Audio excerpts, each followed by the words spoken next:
Question 1 on the practice final exam has to do with stoichiometry and has to do with hydrates. So remember, hydrates are molecules where water molecules are built right into the crystal. They're little ionic compounds and water molecules built in. So our job is to figure out how many moles of water and how many moles of CoCl2 and then put those two together. So the idea here is if we have 12 gram sample of the hydrate and then we heat it, okay, then when we heat it, we drive off all the water. So we have 6.5 grams and we have 12.0 grams. The 12.0 grams is the entire hydrate, and the 6.5 grams is the CoCl2 left afterwards. So if we subtract those two and get 5.5, that's going to be water. So down here I took the 5.5 grams, molar mass of water, so I found that was 0.03 moles of water. And if I took the 6.5 grams, okay, which use 130, which is the molar mass of the CoCl2, I found that that's 0.05 moles of CoCl2. So what's the ratio of those two numbers, 0.05 and 0.3, divided both by the smaller number, 0.05, and they ended up with a 6. So what that means is that there are 6 waters for every CoCl2, so the answer here is B. That's the hydrate. For number 2, here we have a sample of copper nitrate, and if you mix with NaOH, we get a precipitate. So the copper and the hydroxide go together to make a precipitate, and that'll be copper hydroxide. Now the molar mass of copper hydroxide is given, okay, and so we get, after we filter, we get 0.815 grams of precipitate. So if we have that much copper hydroxide, then we can find out how many moles of copper hydroxide, but we can kind of just see, we don't have to write it out, that it's going to take 1 mole of copper nitrate in order to make 1 mole of copper hydroxide because of the 1 copper, 1 copper. So we must have 0.01 moles of copper nitrate. That is in a 50 milliliter solution, so molarity is moles divided by liters. And so I just take 0.05 divided by 0.01 divided by 0.05, and I get a 0.2 molar solution. That's answer B. Okay, for 3, student is doing some solutions of copper bromide. Okay, so copper, that's going to make that a blue solution. And at 635, that's red, so it's going to absorb. And the idea is, we know that if we were to make a graph, then the absorbance would be proportional to the concentration, and this concentration of the copper ion, and we would get some kind of a graph like that. So as you get higher and higher and higher absorbance, then we get higher and higher and higher concentration. So what is the concentration of copper bromide with an absorbance of 0.135? So if we look at that and you say, well, 0.135, looking at these numbers, that is right here in between the 0.0075 and 0.0150. It's between those two numbers. So we got to find an answer that's somewhere between 5 times 10 to minus 3 and 1 times 10 to minus 2. So it's got to be larger than 5 times 10 to minus 3, but smaller than 1 times 10 to minus 2. So if we look at our answers, okay, we can certainly eliminate that one. Okay, we need to have larger than 5 times 10 to the minus 3, so that's 3. Larger than 5 times 10 to the minus 3, this one looks good. And 2 times 10 to the minus 2, that's larger than 1 times 10 to the minus 2. So we can eliminate D. Our answer must be C. Okay, question 4. Student put some magnesium in 50 milliliters of 0.2 molar HCl solution producing hydrogen gas. What's the volume of hydrogen gas? Well, first thing we need to look at is, here's 2 different chemicals. So can we tell which one is going to run out first? So really quickly, I just said, well, 0.0243 grams, and I know that is 24.3 grams per mole. That comes out to be 0.001 mole. And if I have my hydrochloric acid, volume times molarity, so 0.05 liters times 0.2, that comes out to be 0.01 mole of HCl. So I know I have plenty of HCl. So the magnesium is going to be my limiting reactant. That's the number I'm going to use. So now it's stoichiometry. So that's 0.0243 grams of magnesium. Use the molar mass, 24 grams per mole. And then from my problem, I can see for every 1 mole of magnesium, I'm going to get 1 mole of hydrogen. So I'm going to have 0.001 moles of hydrogen. So what's my volume? Okay, I can do PV equals nRT. So I know that the volume is equal to nRT over P. So I know my 0.01 moles. I know my value of R, 0.0821 liter atmospheres per mole Kelvin. It tells us this is at 300 Kelvin. And we know that the pressure is 0.8 atmospheres. So substitute that in, and I get 0.0302 liters, which would be 30.8. So the best answer here is answer B, 30 milliliters. Number 5, a student placed a sample of water under a bell jar. Now we know a bell jar is a big glass container. It looks like a bell. And if we put a sample of water in here, and if we start to reduce the pressure, we hook it to a vacuum pump, and the stand would allow us to hook it to a vacuum pump, then we can reduce the air pressure above here to the point where we're going to start to get this to bubble. Okay, so we can actually get that to boil. So the student claims that the water is boiling because bubbles are seen in the sample of water. So which one is this claim? So this is a chemical process? No, if we're talking about water, okay, we're talking about water as a liquid changing into water as a gas. Okay, that's not a chemical process, that is a physical process. So we can eliminate A, and here's chemical process, eliminate A. Physical process. The interparticle attractions between water molecules are weakening to become a gas. That is the answer. Okay, here the physical process is water molecules move faster. Okay, we're not warming this up at all. We're just reducing the pressure, making it easier to become a gas. So answer D is not true. So answer C, it's a physical process, and we're weakening the intermolecular attractions so that liquid can become a gas. Okay, number 6, a sample of solid carbonates, calcium carbonates added to vinegar. What is the net ionic equation? Okay, so we know we're going to have calcium carbonate, and we're mixing it with vinegar. Vinegar is acetic acid. It's a weak acid, so it's going to be written together. Okay, the calcium and the acetate, and that's going to be a solution. Okay, so we get calcium, and we're going to get acetate. And the hydrogens and the carbonates, and we need 2 of these, are going to turn into H2CO3, which is going to break up to be H2O and CO2. And so we're going to have something that looks like this. So we're looking for something with CO2 and H2O. We're looking for something we can eliminate this because of the carbonate. We can eliminate this one because we have the acid being broken up.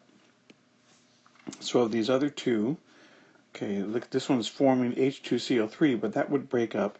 So this must be our answer right here.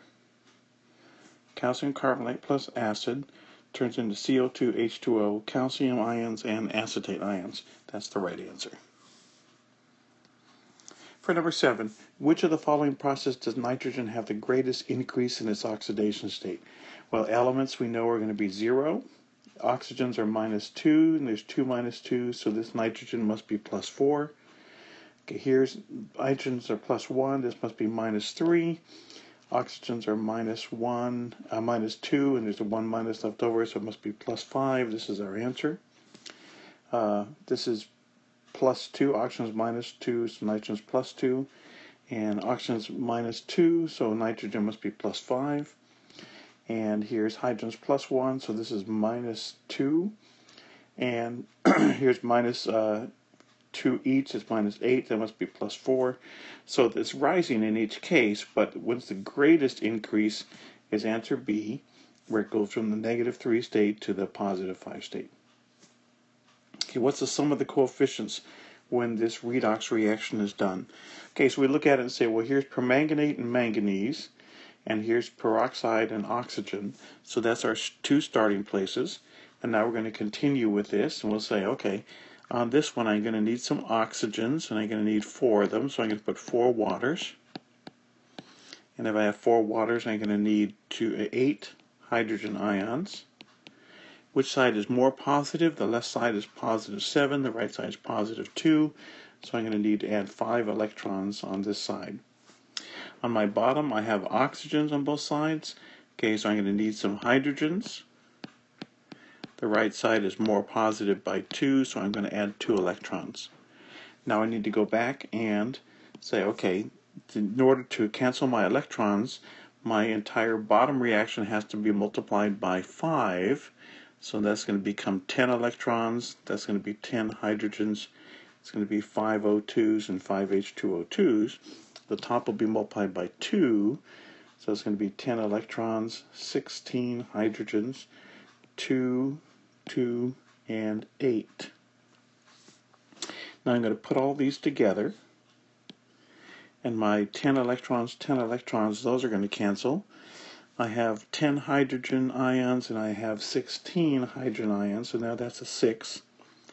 And everybody else is okay, I think, right? Okay, everybody's okay. So now we have to go and add together all of these coefficients. So I'm adding a 6 and a 2 and a 5. And I'm going to add 2 and 5 and 8. And that's all. Okay, everybody else canceled out. And that's going to be, okay, 6 and 2, 8, 13, 14, 15, 20, 28. So my final answer is 28. Enter D. On number 9, this is back to rates, kinetics. And the idea is we're going to figure, we have enough information to figure out the rate of A. And if I know the rate of A, I can figure out the rate of B. So if I know A, all I have to do is take that rate, divide by 2, multiply by 3, and I'll get my rate of B. So the rate of A, the definition is the rate of A is the change in the concentration of A over change in time. So if I take these two numbers, then I get negative 0.03, that's my molarity change, over the time change, which is 0.5 seconds, and I get 0.06. So I'm going to take 0.06, divide by 2, multiply by 3, and that gives me answer C, 0.09. Now for 10, here's our logic problem. Okay, we have a chart. We're going to use the method of initial rates and consider the rate data for the reaction 2A plus 2B. So my rate law is going to have A and B. Well, if I start with looking at 1 and 3, okay, I can see what happens is this stays the same. That's important. So any change in rate is due to the change in A. And A has tripled. So I have 3 times. And when I triple that, okay, then my rate goes up 9 times. So if my rate goes up 9 times when this is tripled, then I know that my concentration of A must be to the second power. Okay, so I know it's a second order reaction. So now I can eliminate this one and I can eliminate this one. So B is either 0 or first. And I can see what happens here if I go back and say, well, let's do this one where this doubles and this doubles. Well, I already know that if this doubles, okay, then since it's second order, that's going to cause my rate to go up by 4. Okay, if my concentration of A doubles, then this rate would go up by 4, and it does go up by 4, which means I can explain this change in rate just by my change in concentration of A, which means B must be 0 order. It has no effect on my rate. So my answer is B. That's going to be my rate law. And I would probably write that as rate equals K concentration of A squared. I wouldn't even put in the B. Okay, 11. Here's a data for the first order reaction. Okay, we know it's a first order reaction, so we're going to use the first order rate law.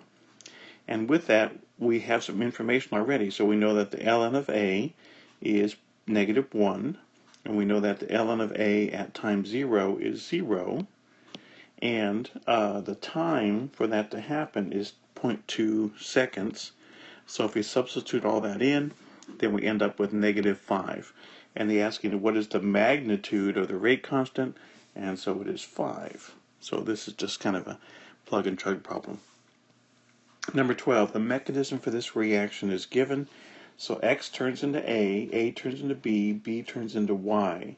So overall the reaction is X turns into Y, because A's are going to cancel and B's are going to cancel.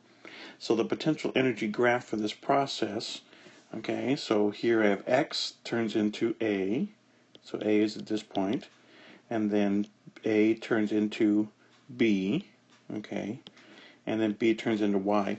So when I'm looking at these and say, well, what's the potential energy? Here's X, here's A, here's B, here's Y.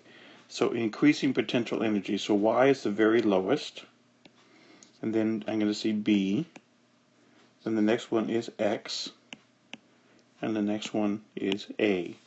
So I want Y, B, X, A, answer D. That's just interpreting what does this graph mean. Okay, 13. Looks a little complicated, but what we're really saying is that experiment 1, okay, if we take, the same values here, so right here at the end, go across to right here, that experiment 1 gets to this point at this time, and experiment 2 has to go out at this time. So experiment 1 is just happening faster. So which of the following changes could have been made between experiments 1 and 2? Experiment 1 had a catalyst in the reaction, where 2 did not. That sounds like a very good answer, because experiment 1 has a catalyst to go faster.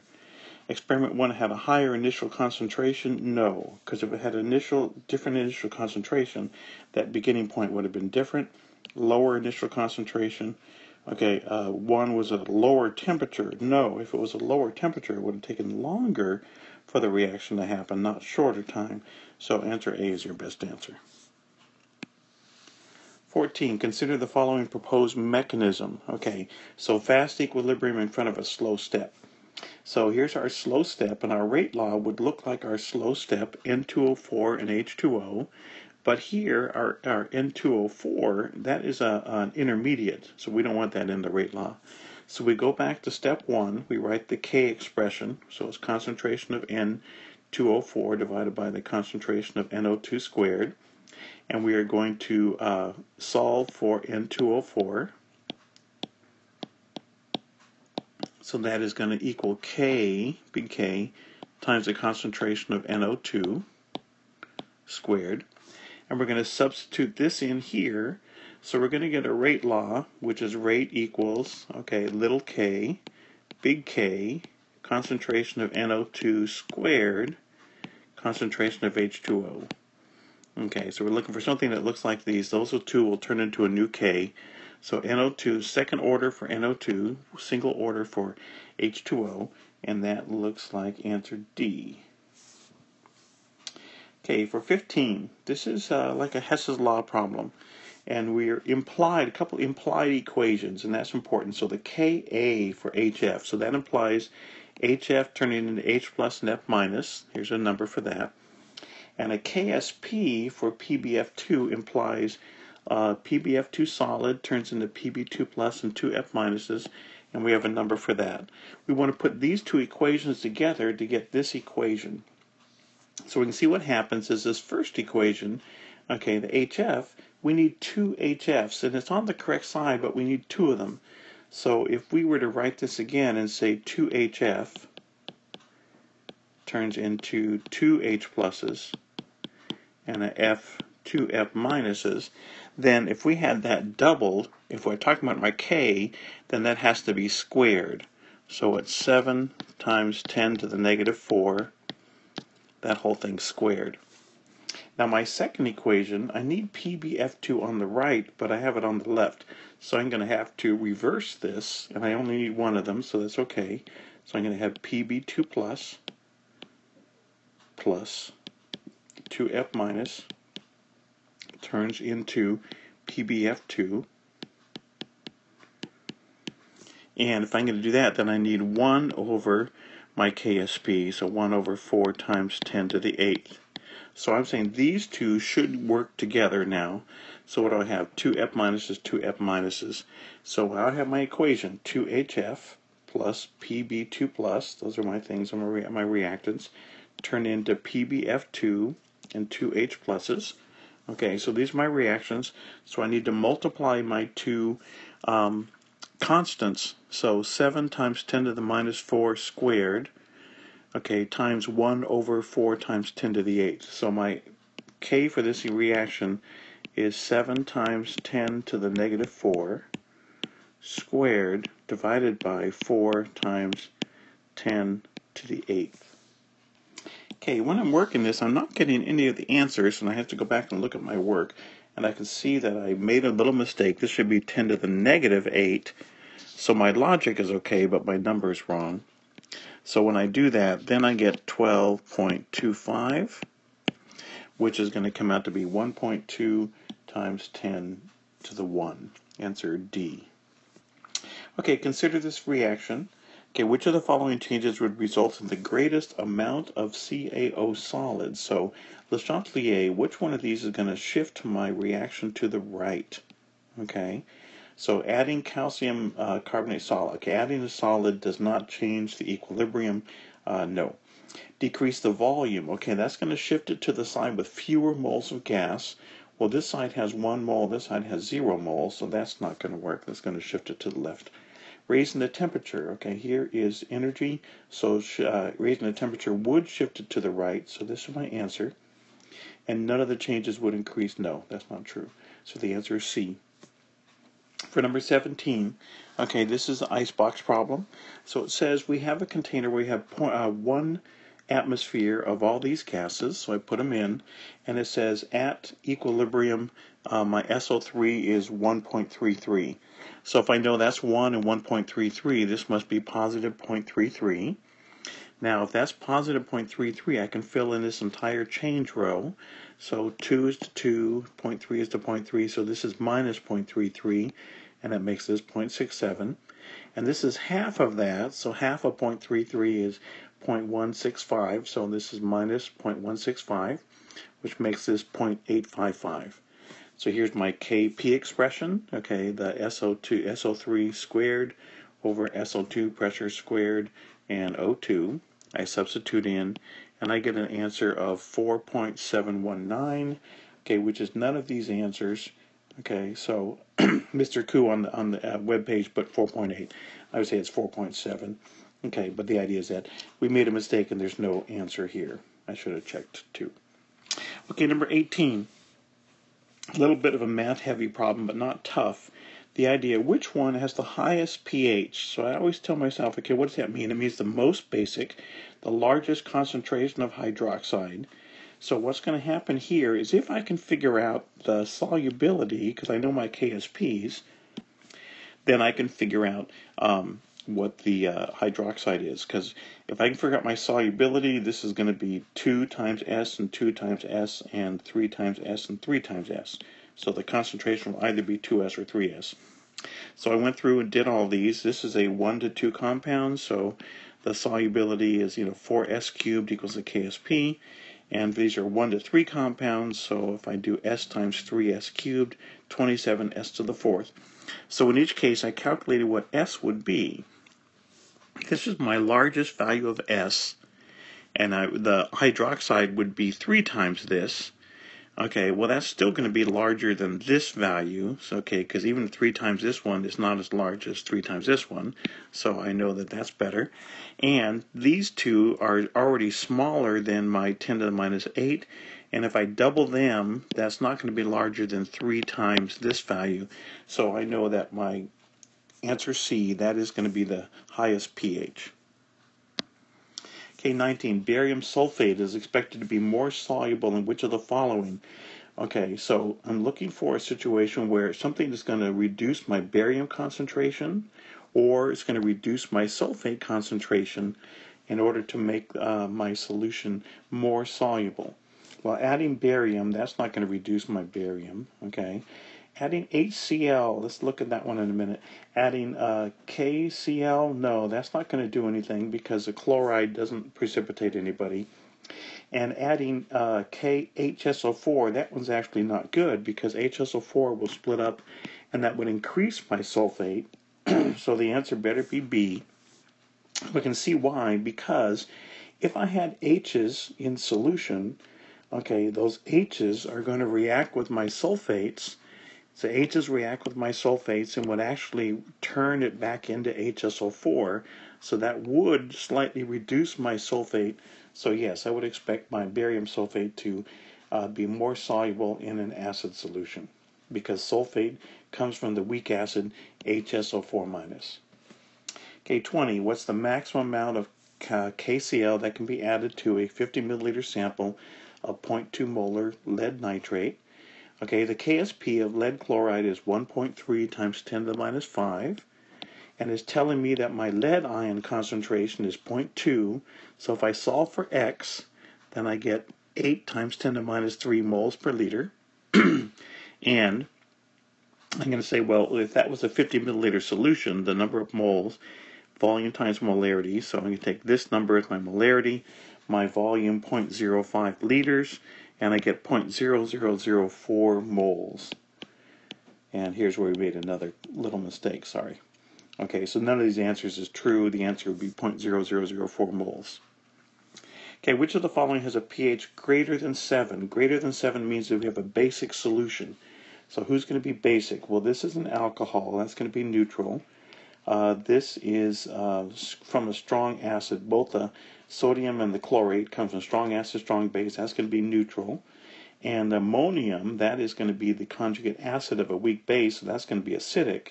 So this one here, we have the amine. The NH2 is going to pick up protons, become NH3+. So CH3, NH3+. That's the one that's going to actually be a basic. Number 22, what's the pH of a solution when 900 milliliters is added to 100 milliliters of NaOH, 0.01? Well, what's happening here is we're taking 100 milliliters, we're adding 900, we're making it to 1,000 milliliters. So we're diluting this, 10 times. So instead of being an NaOH concentration of 0.01, it's going to be 0.001, which is 1 times 10 to the minus 3, which means my POH is 3, which means my pH is going to be 11. Answer C. Okay, number 23. A 0.2 molar solution, okay, has a pH of 3, so we know that this will be 1 times 10 to the minus 3. And if that's 1 times 10 to the minus 3, that one's 1 times 10 to the minus 3. Okay, and this is going to be 0.2 minus 0.00001, so basically 0.2. So to figure out my Ka, it's going to be 1 times 10 to the minus 3 times 1 times 10 to the minus 3, basically divided by 0.2, which comes out to be 5 times 10 to the negative 6. Answer B. Okay, 24. A 0.1 molar solution, so which of the following has the highest pH? Again, highest pH means which one is the most basic? Okay, well, this is going to be an acid, so that's not going to be very basic. Okay, this one here, that is the negative ion, so that is the conjugate base of a weak acid, so that sounds like a good one. Ammonium chloride, that is going to be the conjugate acid of a weak base, so certainly, that B is the winner so far. And here again we have that chloride ion, but we also have ammonium ion, so that is not going to be quite as basic, okay, as this one will be. So this is not going to be the answer. So the answer must be B. That just has the conjugate base of our weak acid. Okay, last few problems. Consider 0.1 molar KH. Which of the following has the greatest concentration? So this is going to completely dissolve. So we're going to have K pluses and SO4, 1 minuses. And this is going to break up a little bit. So we'll have some H pluses and SO4s. Okay, but it doesn't break up a lot. So this is going to be more than the SO4. So the SO4 is not the greatest concentration. And because this is hydrogens, okay, then, the OH minus is going to be very small. And certainly none of this HSO4 is going to turn back into H2SO4. So the answer is going to be B. Okay, which of the following acids is going in decreasing acid strength? That means it's the strongest acid to the weakest acid. And of these 4, this is on our strong acid list. So we know we're going to have to start with HI. Okay, then after that, here's HBrO2 and HBr. So this is going to be more concentrated than BrO. So we need to see BrO2 is greater than HBrO. And so this one is wrong right here. So we can eliminate C. So the answer must be B. Okay. 27. which of the following solutions requires the greatest volume of NaOH? Okay, I'm going to run out of time, so I'll come back and do another part.